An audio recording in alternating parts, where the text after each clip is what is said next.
డ్రగ్స్‌ని సరదాగా ఎవడు పడితే ఆడు అమ్మలేరు. ఖచ్చితంగా అదొక రింగ్ మాఫియాని. అట్లాగే గంజాయి ఎవడు పడితే ఆడు అమ్మలేడు. అది ఖచ్చితంగా రింగ్ మాఫియాని. దాంట్లో టెంపరరీగా పనిచేసేవాడి దగ్గర నుంచి ఆర్గనైజ్డ్‌గా పనిచేసేవాళ్ళ దాకా ఉంటారు. అలాగే నేరాలు చేసేవాళ్ళు ఆర్గనైజ్డ్‌గా చేసినప్పుడు దాన్ని మాఫియా అంటారు. ఇప్పుడు రియల్ ఎస్టేట్‌కి అంటే రియల్ ఎస్టేట్ మాఫియా గూడా ఏమన్నా తయారైందా? తాజాగా మల్కాజ్‌గిరిలో పట్టపగలే జవహర్ నగర్‌లో దారుణం చోటు చేసుకుంది. రియల్టర్ వెంకటరత్నాన్ని అతి కిరాతకంగా హతమార్చారు. కేవలం 46 ఏళ్ల వయసు.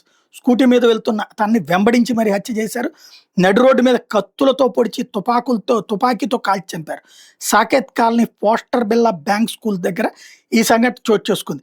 స్థానికులు ఇచ్చిన సమాచారంతో పోలీసులు అక్కడికి చేరుకుని కేసు నమోదు చేసి దర్యాప్తు చేస్తున్నారు.